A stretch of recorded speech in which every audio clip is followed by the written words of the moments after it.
Hello everybody and welcome back. As always, I'm Mateo311 and this is your channel for everything VR related. So today, we're going to be talking about all the times I've failed the VR community. That's right guys, I am amazingly not perfect, and there have been some scenarios over the past 5 years where I've had some minor regrets, where I've had some controversial opinions, and you guys have come at me really hard. Now, I actually do listen to all the feedback. I do take it in. I know there's plenty of trolls out there. I don't respond to some of it sometimes because I don't know if people are trolling or they're serious, whatever the case may be. But I do take it all to heart. And I never want to let you guys astray. I never want to promote something that ends up giving you buyer's remorse or, say a game's good when it's bad. So today, we're going to go through my last 5+ years. And I'm going to talk about every single time in hindsight I think I should have handled things a little bit differently. Should be a fun video. I'm interested to see what you guys think about it, so please let me know all of your opinions down in the comments. Don't hold back. It's time. You could rag on me once again. And let's start off with a very easy controversial topic, and that is Bulletstorm. That's right, let's start off where I received probably the most flack, and that was for promoting Bulletstorm VR. I'll do my best to keep things concise, but when publisher People Can Fly reached out to me and asked if I'd be willing to do sponsored content for this game, I was actually really excited because I already wanted to cover this game. Now for a hot minute, I actually thought I was going to go back to the publishers and say, you know what, this game is not for me, I'm not going to cover it, because the first hour was quite slow. But then when I got into the game, I said, you know what, this is good, and I actually played through the entire game in one weekend, and I thoroughly enjoyed it. It did have issues though. The developers did send me though a list of known issues and said, hey, these are going to be patched out. We have a day one patch coming. This is where I learned my lesson. Never trust developers. They know the issues, but they don't know when they're going to actually be resolved. Like look at Wanderer being delayed 50 times. So they had a list of, hey, the AI is a little wonky here. The game stutters a little bit here, but we know these issues and they're all getting patched. I won't take anyone's word ever again because it probably took them a year to patch out all these bugs. And now, where it is, after all those updates, it's the game I expected, it's the game I enjoyed, and it's a game I can recommend.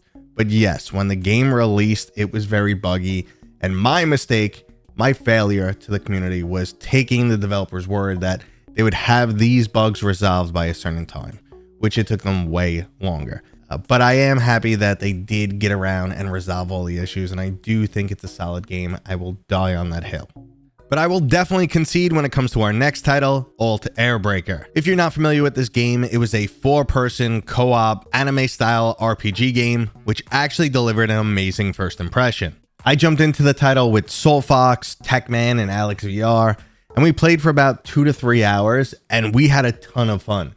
We thought it was really cool, graphics were great, combat was fun. We were really enjoying it. Little did we know, we experienced the entire game. Now, the developers also made things worse, because after my video was done, after contracts were signed, my video was scheduled, they decided, hey, we're going to shut down our previous game, just kind of wrecking their online reputation right before they launch another multiplayer online game. Yeah, not great on them. Didn't make me feel too good about that, but I was thinking it's a little too late in the game. I'm signed. I enjoyed it. It was fun to play. I put together my video. Now, I come back to the game a week or so later, go to jump back in with some buddies, and we quickly realize we've played the entire game. It is now a grind to nowhere. The AI doesn't catch up, the level scaling isn't right, the difficulty scaling isn't right, and it's a grind to absolutely nowhere. So that was a game that I thought had a ton of potential, gave a great first impression, but ultimately I would not recommend now. Now, another really fun one is my coverage of HDMI Link. Back when I got to demo the Batman VR game in Meta Studios in Seattle, they actually also let us know they were about to announce the HDMI Link feature. This is where you could buy a third-party USB adapter, then plug in any of your devices that uses HDMI out into the headset and then watch along in either a mixed reality or virtual reality.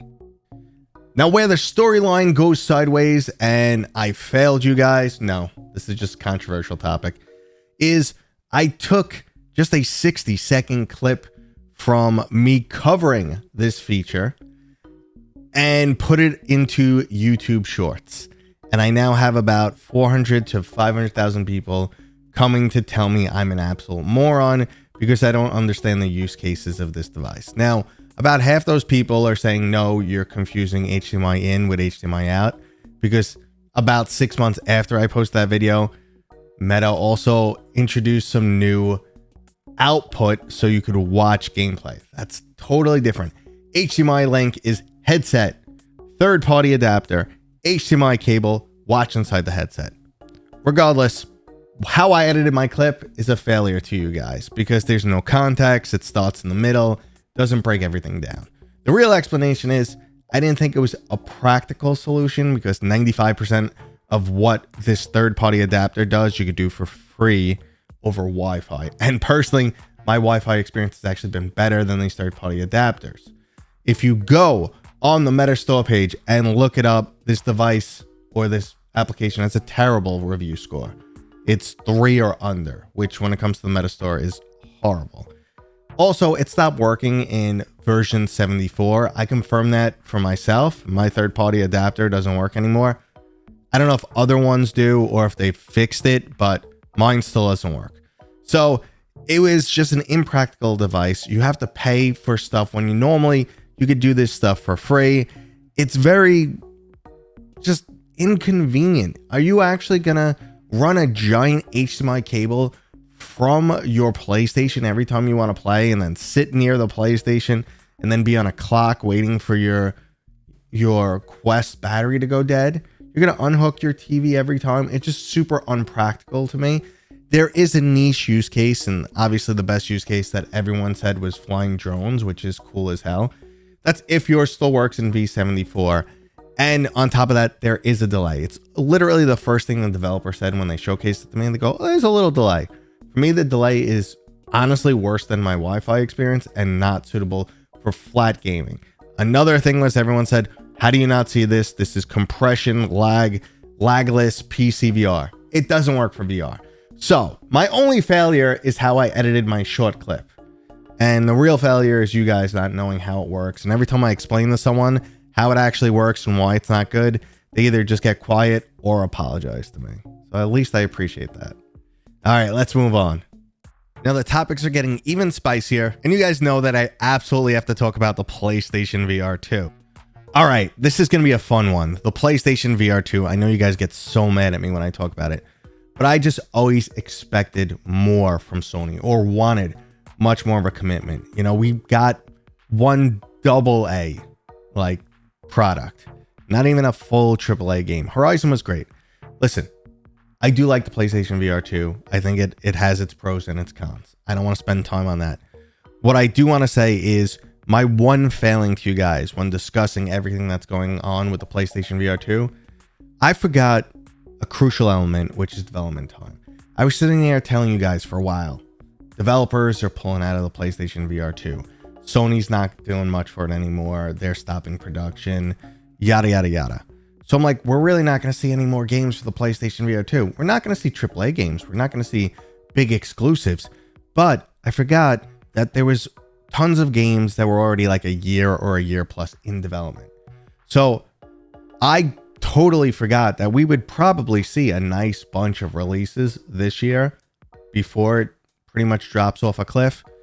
And yeah, that was totally out of my mind. I forgot about development time. These games were, in the works. It was just no one was starting new projects. And that's why we got a bunch of good ones. We got Hitman, we got Arkham Age, we got, a nice bunch of surprises that released. Wanderer Fragments of Fate. So overall, it's been a good year for the PlayStation VR 2, but the demise that I was discussing is still coming. I don't expect to see like extended support of this product or any first party games. Sorry, guys. And last up, we have a much more recent event with the Play for Dream headset. Now, I took a lot of flack for this one, but that's pretty common whenever you cover an enthusiast level product. Now, there are many aspects of a piece of hardware like this that are subjective. Things like comfort. So you have to concede if someone says this is uncomfortable, it's uncomfortable to them. And sometimes things like that, the more subjective aspects, just override anything else, like just how many more pixels the screen has compared to something like the Quest 3. So that's one thing where I will defend myself. Like, I don't think it's the right headset for everyone. And if you can't agree with that, we're stuck. We're at this point where we're never going to get past. You gotta accept the fact that some things are subjective. But where I did fail in my coverage of the Play for Dream is I got very rambly and I wasn't on point for certain things, or I left things too vague. Now, I did go into a lengthy ramble comparing it to a Quest Pro 2 and discussing how the Plus version of the XR2 Gen 2 chip is really pretty much the same as the difference we saw in the Quest Pro and the Quest 2. Nothing. Like, we didn't really see a performance difference in games, even though that Plus variant of the chip is a little bit faster. Now, I went into that ramble and it was so long that I ended up cutting it from the video, and then I never discussed the difference between the XR2 Gen 2 and the Gen 2 Plus. That is missing from my video entirely, and I kind of just refer to it as the same chip as the Quest 3 going forward. That is a pretty significant mistake on my side, like technical, objective mistake, excluding that ranty section because it had significant context. So that is a big mistake on my side. However, just to reiterate, the Plus variant, even though it has a 15 to 20% boost in CPU, GPU, developers would have to specifically develop for that, or go back and make changes to their game to take advantage of that little speed boost. Yes and no. Like, if you really want to dial it in and get the biggest bang for your buck, they got to go back and do something. Otherwise, you just should get a little bit better frame rate. But we are talking about such insignificant differences that developers aren't even taking advantage of. Yeah, when you're looking at the whole... I got ranty again and have to cut this down, but I won't lose context this time. So basically, what I'm saying is sometimes you can't take full advantage of the hardware that's there because of a subjective reason or just some other objective reason, like the performance isn't there. And I just did not go into enough detail discussing how the Plus variant doesn't really help the native games here. However, this chip does have things like Wi-Fi 7, which should be a benefit. I believe it uses a different encoder, which should have a better performance on virtual desktop. So there are other aspects here that I didn't really go into, but I wanted to talk about the actual user experience. There's the on paper, what the machine can do, and what the user experience is. And based on certain things I came across, like the comfort level, and having trouble getting into the sweet spot all the time, the headset, being on a really weird angle, these things, and the, 60 minutes or less of gameplay, these things really diminish the whole experience for me. So I should have given you a clearer picture and described things better and more concisely expressed some of my thoughts rather than just doing this type of ramble that I'm known for. And that's my failing. But overall, my opinion is still the same on the Play for Dream. Now, I'm still using the headset. I have some actual solutions. Like, if you see right behind me is the Roto VR chair. Well, the power pipes through that. So I've been playing my Play for Dream plugged in for power. And I've been playing seated so I could play longer. And yeah, there are some PSVR experiences that I'm really, really enjoying with it. I'm also doing everything I can to try and make the headset more comfortable and sit right. Solutions as far as printing 3 different new face gaskets, getting them printed. Besides that, I'm just doing the mixed reality and every possible thing I can try, and I'm getting it decently comfortable. But until it sits perfectly right, it's just so hard to recommend.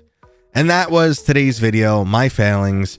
I do appreciate the feedback, guys, so keep it coming. Good and bad, I don't care. Let me know. If you enjoyed a video like this, you know what to do. Thumbs up. And if you're new here, please consider subscribing.